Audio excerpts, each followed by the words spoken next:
Hey, everybody, it's Scott Steen with winnersandwhiners.com coming to you with the holiday edition of Today in Sports Betting. Happy holidays. Merry Christmas, everybody. Hope you are all safe and well and got everything you wanted, including that Hawaii cover. How about that? Not just a cover, but an outright win. So if you had a little sprinkle on a big Hawaii win somewhere in the neighborhood of 19-1 for that particular margin, you had a very Merry Christmas. Scott, how'd you do on that game? Did well. I know that I made a little bit of profit. Would have been more, but honestly, I parlayed Hawaii money line with the over. Mm-hmm. I went for the go big or go home parlay.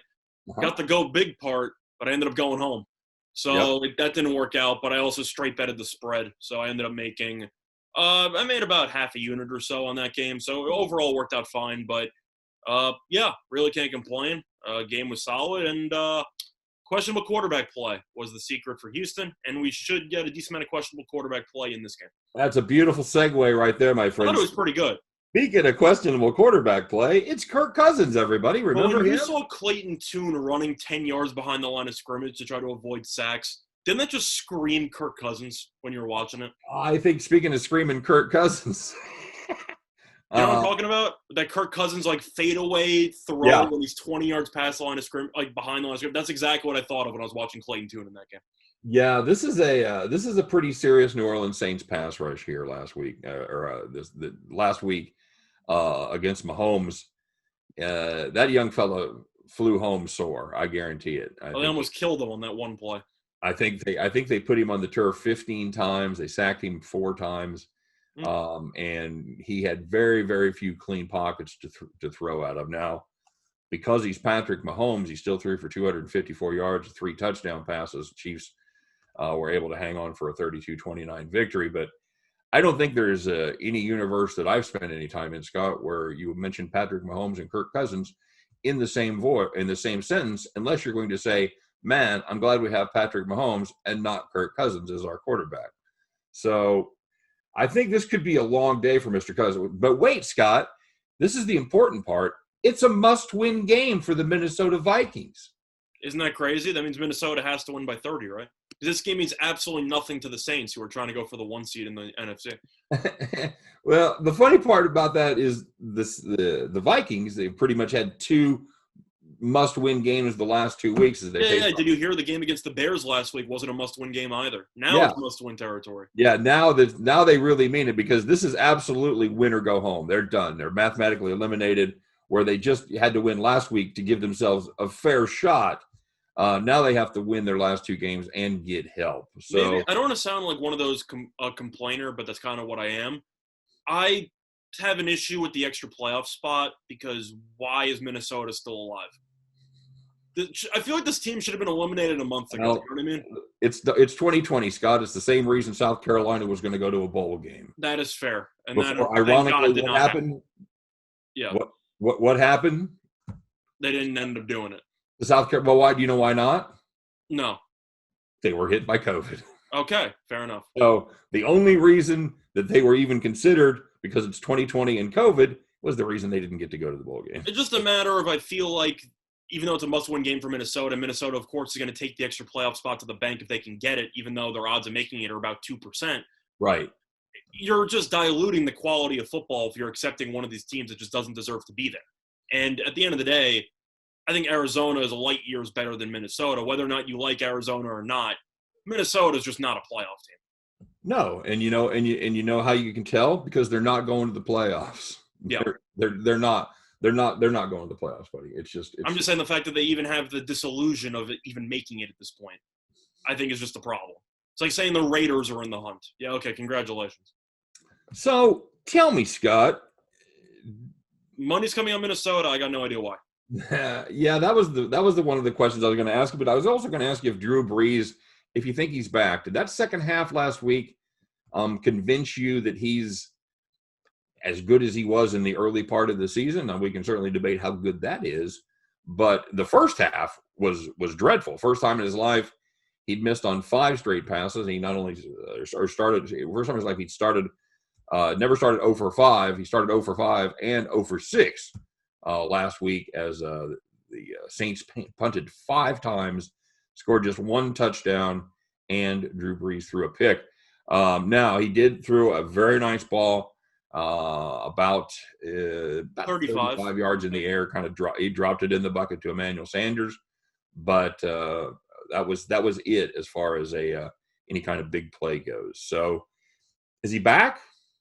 I think that when you say, is he back, you have to, first of all, talk about the ceiling involved in that. Because Brees' best days are behind him. It's not even close. Whose aren't? I think his ceiling right now is a fringe top 10. Okay. Maybe a top 12 guy. That's his ceiling. I think right now he's probably middle of the pack. Maybe a little bit below. I've been out on Brees for a while. I just think that people can talk about the yards per attempt, stuff like that, and the stats and how those matter. Brees has become a full-on captain checkdown for the last couple of years, but this year in the beginning, especially before the injury, was kind of what people kept mocking him for to start.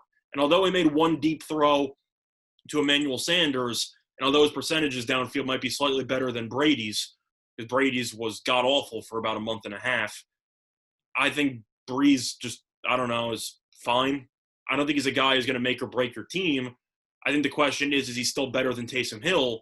And to that I say yes. So that's really all that matters, is comparing him to the other people on the roster. Would you agree with that? Well, yeah. I mean, it matters whether this is truly the second seed in the NFC. If you think Brees is middle of the pack, I'm not sure. I think he's still better than Kirk Cousins. That's how I'll phrase it for the sake of high praise indeed, sir. High praise. I'm telling you, I'm not high on Brees, and I don't think anything you saw from last week besides a couple of second-half drives would suggest anything else, but it's mostly just comparing the two quarterbacks and saying even if Brees is having a mediocre day, can he still do enough against this Minnesota defense that has struggled against the likes of Trubisky and company in comparison to Cousins, who has struggled and now faces a top 5 defense in all of football? Yeah, that's the. Are we gonna have to admit to ourselves, Scott, who out of the 3 old men, who's had the best season? Philip Rivers. Philip Rivers. You think Rivers is better than Brady at this point? I think Rivers has had a very good year, and I'm not a Rivers guy at all. Okay. I know that Brady's numbers in the beginning of the year were fringe MVP, whatever. For about a month or two, he looked awful. And the truth is, he was great against Atlanta last week in the second half. First half, he was basically useless. And you go to the matchup against Minnesota, wasn't good either. Rivers, it also helps when you have a very easy division for the most part because of the fact that the Jaguars and Texans have been jokes and the fact that you have the best offensive line in all of football. Rivers kind of has just been a lot better than I thought he was going to be. All right. Okay. You can argue Brady, but he also has more weapons. I'll go with the Colts. I'll go with Rivers on that one. All right. So let's talk about this one. Let's put the rubber to the road here, my friend. Saints 7-point favorites in this one. I see even some 6.5s. Like you said, yeah, I've got it juiced towards Minnesota at -118. 51's the total, 6.5. Man, if you can get 6.5 on this, if you're going to play the Saints, I think that's what you hold out for at this point. You think there's buyback on New Orleans, or do you think it kind of just keeps coming in with Minnesota? No, I think once it gets to 6.5, it ain't going to last long. I think that's fair. I think this game goes off at 7, maybe even 7.5. I don't know. We'll see. Yeah, I feel the same way. I want to look at the total in this one, Scott. I think the Saints defense is going to take care of business against the Vikings. The Vikings are going to want to run the ball with Dalvin Cook, of course. Now Madison's out, so that kind of hurts. They like to use Madison as kind of a change of pace back. But this is a very, very good rush defense. They give up the second least yards per carry in football behind Tampa Bay. I think that Minnesota is going to have tough sledding here against the Saints defense. And good things happen for the opposition when you turn Kirk Cousins one-dimensional, my friend. He's throwing the second most picks in the league. He's certainly susceptible to mistakes. And you know how it is. You hit him a couple of times, and he starts looking for where the next hit is going to come from. I think that I don't think the Saints are all the way back. They could put up I don't see them putting up more than 31 in this one. And I think that even at that number, it stays under the 51. So I'll take the Viking Saints under 51. What you get? Yeah, I'll link to the under as well. All the reasons you just said. Now, It is worth monitoring if Trey Hendrickson's going to play because he's been New Orleans' best pass rusher, or second best if you want to compare him to Cam Jordan this year. But he got snubbed from a Pro Bowl. Probably should have been invited. But either way, he got injured the last game. He might not play in this one. I think he probably will. Right. But It looks like it's leaning towards in for him. Yeah. So we'll see what happens there or how effective he'll be. But at the end of the day, I've seen enough of Kirk Cousins in my lifetime to know that it's probably not going to go well.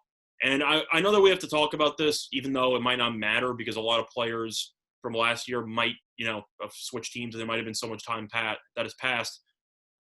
Is it wrong to call this a revenge game for New Orleans? I have to ask. No, yes, it is. I don't think there is such a thing in the NFL. I'm just throwing it out there. I don't think there's a revenge game. Now, I don't buy into it either, but I am throwing it out there. Now, is this the part where somebody has to take the side of poor Kirk Cousins and tell you that he's thrown for 3,500 yards and 29 TDs already this season? But how much of that has come in garbage time after he was struggling in the first half? Like I know, for example, the Falcons game that he played earlier in the year, he was awful. Like he should have been benched at halftime, and then he ended up with like 300 yards and 3 touchdowns. And it's just like, no, you didn't play well. You single-handedly almost cost your team a 20-point deficit, and then in the second half. Okay. So all right. I think game flow matters, but the truth is, you're mentioning 3,500 yards, all these numbers. If he was performing that well, they probably would have been winning more games. Okay. All right. Has thrown the second most picks in the league this season. Who do you think looked better last week? But I know in the comment section we're going to get Minnesota fans like, Kirk Cousins has done this and he's done that. I'm just asking, who looked better last week, Kirk Cousins or Mitchell Trubisky? Oh, Trubisky. That's enough said. By far. All right. Enough said. So for me, I like the under there. I think New Orleans' defense should be able to hold Minnesota. Plus Minnesota, I know that they have Jefferson and some good receivers, but they're not exactly a quick strike offense. You have a couple of big plays here and there to Jefferson, but for the most part, it's mostly Dalvin Cook, mostly checkdowns to the tight ends. Rudolph might not play, but Irv Smith's kind of embraced the number one role there. Yeah, Rudolph is out, by the way. Yeah, so Irv Smith has done a pretty good job filling in, but it's mostly, 7 to 10 yard passes by Cousins. James. He can throw the ball further down the field, but I'm not sure he's going to have time to let those routes develop. I agree. I think that for that reason, plus we're talking about Jefferson and Thielen, you also have a pretty good secondary there with Lattimore at the helm for New Orleans, which should play a factor. But then you have New Orleans with Brees, and if I'm going to be roasting Kirk Cousins for not stretching the ball down the field, I got to roast Drew Brees for not throwing the ball down the field. I know. He had one big throw to Sanders, but that he's mostly going to check it down. I see a lot of long drives, maybe a couple red zone field goals in there. Minnesota's red zone offense hasn't exactly been ideal throughout the entire year. And for that reason, I got to lean under, and I also got to take the Saints because Minnesota, you can only have so many must-win games that you keep losing before you eventually say, maybe the extra motivation isn't helping the team. Yeah, not a thing. It's not a thing with these Vikings, at least. I'm going with the Saints because they're a much better team. It's not even close. Good. I do like the under. I do also have my best play available as a premium play. If you're interested in that, I do have a play on the side. And if you're interested in even more information on this game, you know where to go. It's winnersandwhiners.com for deep dives into not just this game, but every game going on every single day. Make sure you stop by and check out winnersandwhiners.com. For myself, for Scott Reichel, for all of us over here at Winners and Winers, wishing you and yours the best and safest holiday season. Hope everybody has a great day. Go out there and eat a little turkey, eat a little ham, and sit back, loosen that belt, watch a little NFL football. All right, you guys take care. Have a great day, and we'll see you next time on Today in Sports Betting. Take care, everybody.